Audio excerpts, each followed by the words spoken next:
Well, I'm very creative and I just kind of have the urge to just try different things. And if I didn't have such a supportive team around me and if they weren't so like open to ideas, I don't think I would be this brave to like come up with ideas and do stuff by myself. One of my absolute favourite things on this Dirty Linen food podcast is to celebrate young talent. Hospitality relies on keen young professionals coming up through the industry. So I was really excited to be introduced to Camellia Holil. Camellia is a young chef in Perth. She's had experience at some great restaurants, including Vue de Monde in Melbourne and 2am in Singapore. She also won second place at Melbourne's 2022 Excellence of Baking competition. And we're going to hear all about what she's up to in Perth and what her aspirations are. Camellia, welcome to Dirty Linen. Hello, thank you for having me. Really appreciate you taking the time to have a chat to us. Camellia, tell us a bit about yourself and how you got started in hospitality. Well, basically, I knew growing up that I was most creative with I'm just more creative and I'm good with my hands and everything. And I knew at school, my favourite subjects was probably hospitality and art. And just in general, I think I got more started in hospo jobs because it was easier. And then that's when I got my foot in the door. And from there, I just continued with my experience and I got a job at Rockpool as a hostess. And that's kind of where I saw what the pastry chefs did. And from there, like the head chef then, Ludo, he actually offered me an apprenticeship. And that's basically my first cooking job. And that's when I started getting my hands on and doing an actual course on it and like learning everything about it and the fundamentals and everything about the kitchen as well. So that's how I got started.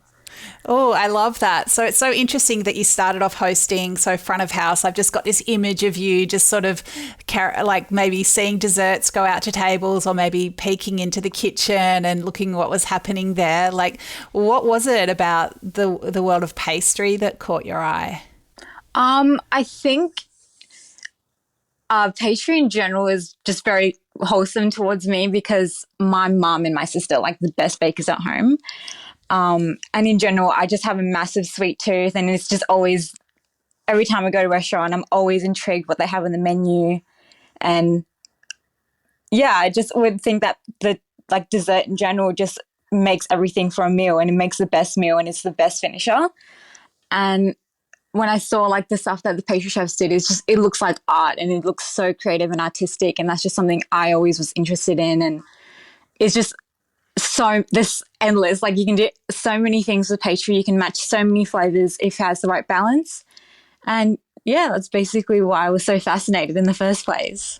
Oh, I love that. I totally agree. I'd love to hear more about the baking that you saw at home. Like, what was it about? What is it about your mum and your sister and what they create that really lights you up?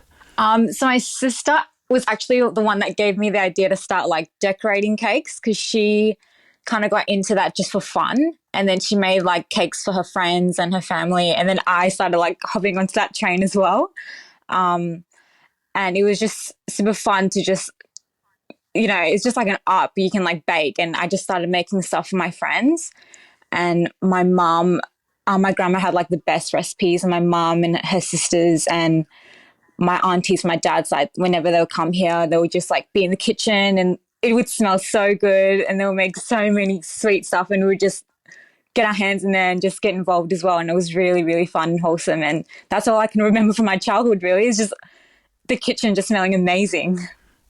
That sounds so good. So, I mean, obviously it's different doing it professionally, but tell us about your apprenticeship. What were some key moments or experiences?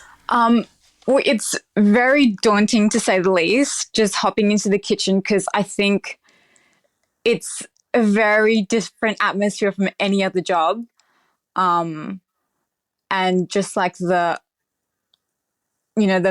dynamic is just really hard to get used to. But basically some key moments was that I was maybe like 3 months in or a few months in, and my head chef actually came up to me and was like, oh, if you have any ideas, like you can try anything you want. Like if you want to have a go at putting something on the menu, and that's like a pretty big deal if the head chef has a lot of trust to let an apprentice like be creative and do something like, not many chefs have the opportunity to like put stuff on the menu and like try stuff at work. So that was basically one of the key moments. And as well as at Rockpool, we had a lot of collaborations, and my head chef, he actually organized to do a collab with Monde because he previously worked there. And then I kind of put my hand up to get involved, and that's where I met Hugh. And then that's when I got the idea to like go over to Melbourne and do a stage. I didn't know what a stage was back then until they suggested it. And then also from there, like I met Janice Wong, who was also friends with my head chef, and I helped her with, I think it was called Pure Imagination at the art exhibition.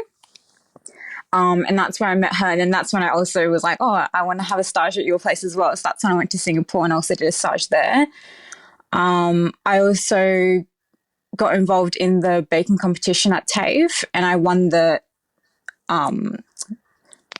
state one, and that's when I got to fly to Melbourne to compete in the nationals. More key moments. I think I remember when Neil Perry as well came into Rockpool. That was very, very scary. But actually, my head chef sent me out to serve him a dish I came up with, and it was a very scary moment, but it was worth it. And yeah, so at that time, I made like a yuzu tart with like a white chocolate whip and pistachio ice cream.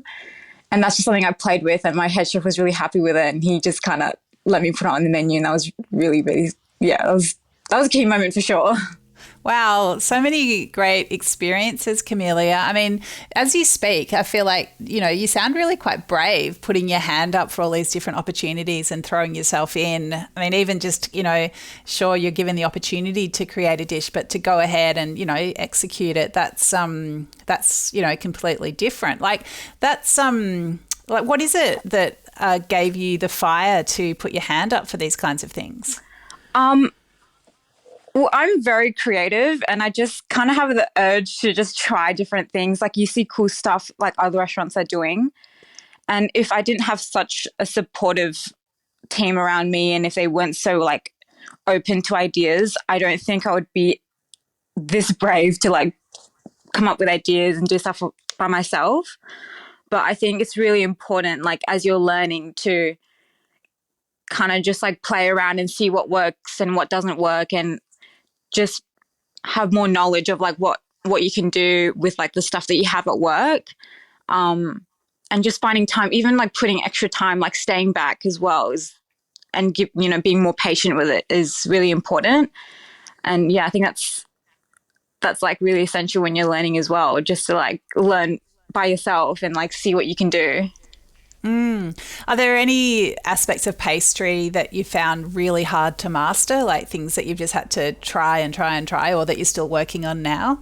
Yeah, I would say like in general, like the ingredients that we work with is really temperamental, and I make mistakes like nearly every day. Like you always make mistakes, and I think it's really important to like get your like organization and cleanliness right first, before you can start your day and everything. But I think what I'm trying to master at the moment, just working in chocolate, it splits really easily, and knowing how to work with it and knowing the temperature and everything. It's such a simple ingredient, but you can mess it up so easily.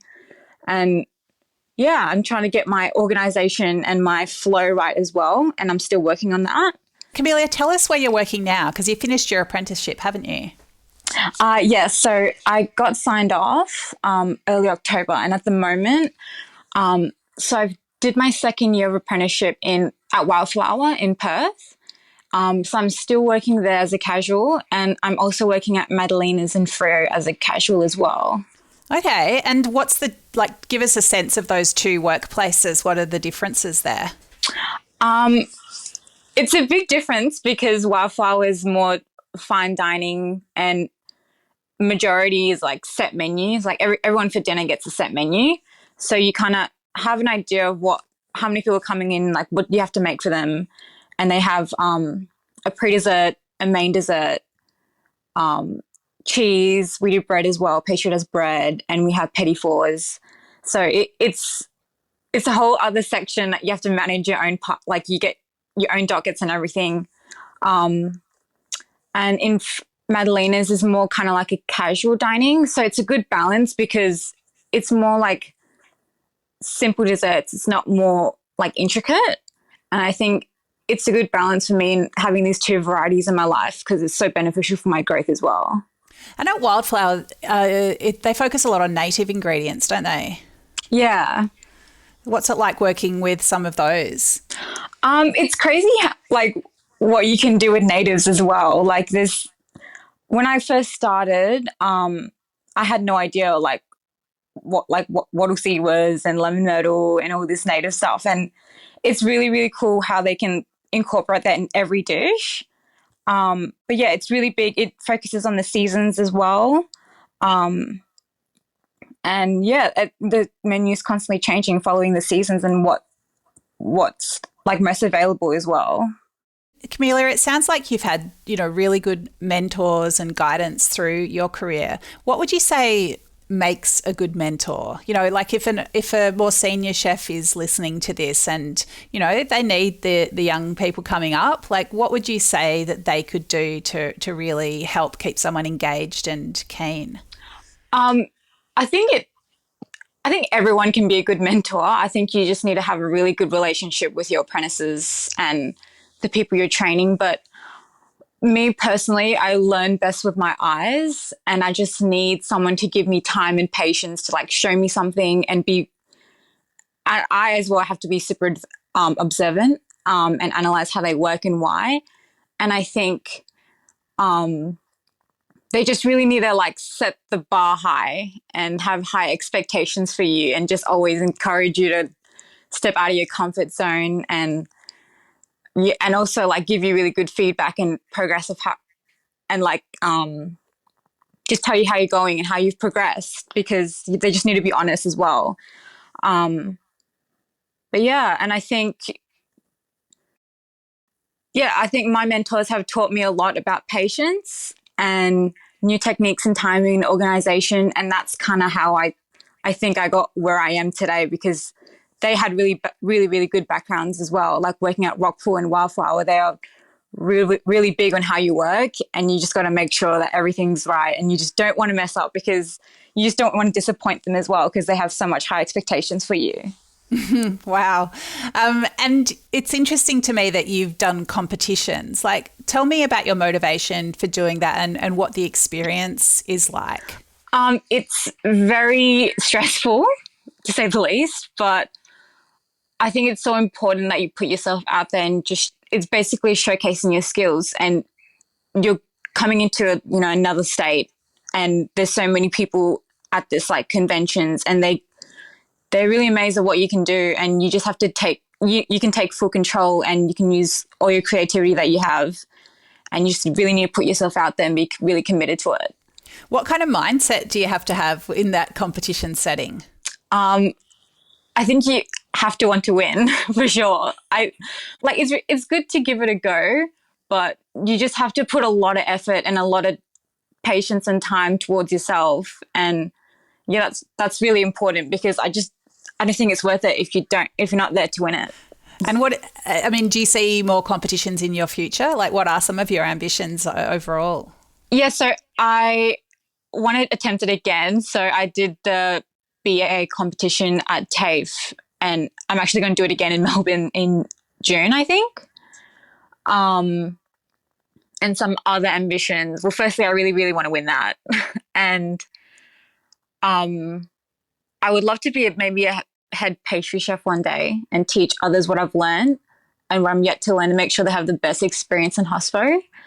And I think my ultimate goal is just opening up my own dessert and tea bar and have like plated desserts, very artistic plating and just something really, really unique.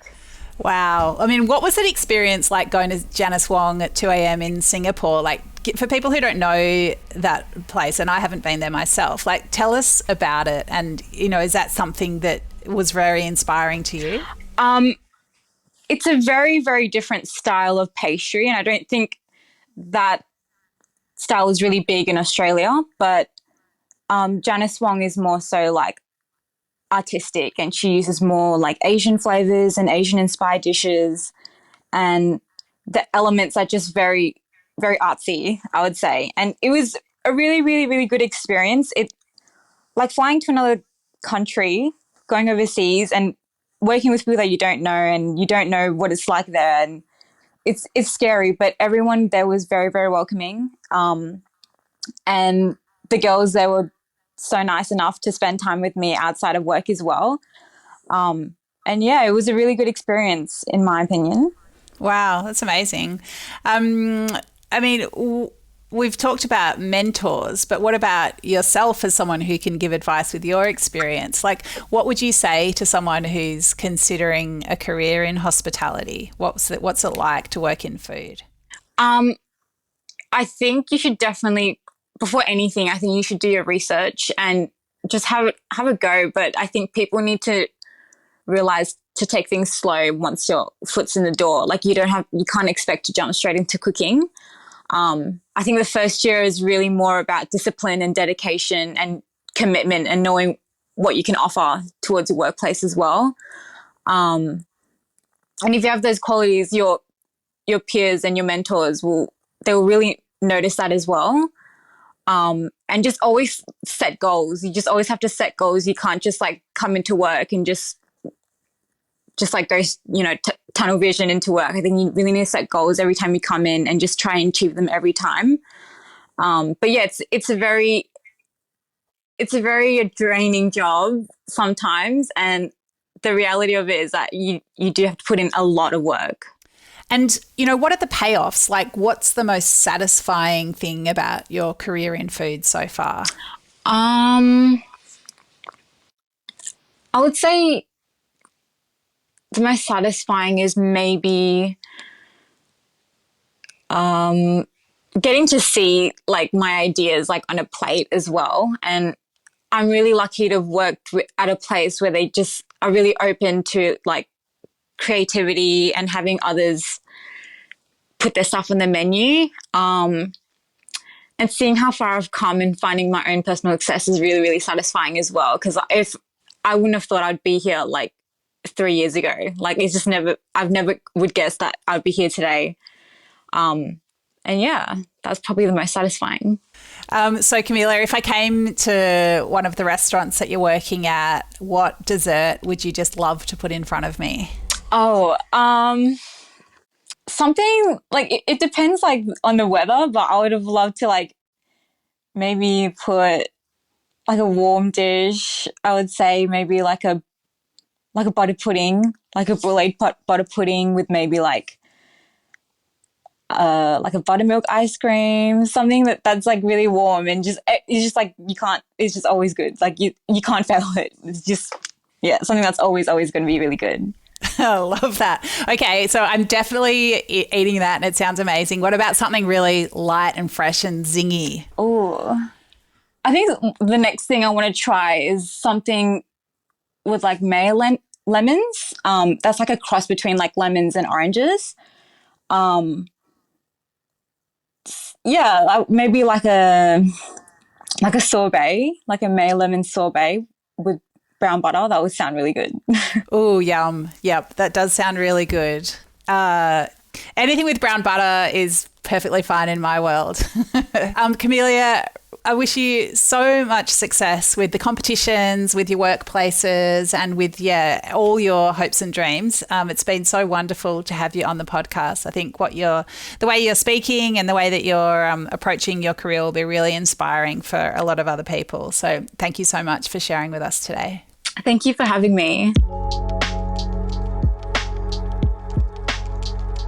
This is Dirty Linen, and I'm Dani Valent. We air the issues that the hospitality industry finds hard to talk about, hearing from different people with unique perspectives. We want to hear from you as well. If you have something that needs to be said about a topic, get in touch so we can include your perspective. Contact us at dirtylinen@deepintheweeds.com.au or hit us up on Insta at Dirty Linen Podcast. We can't wait to hear from you. This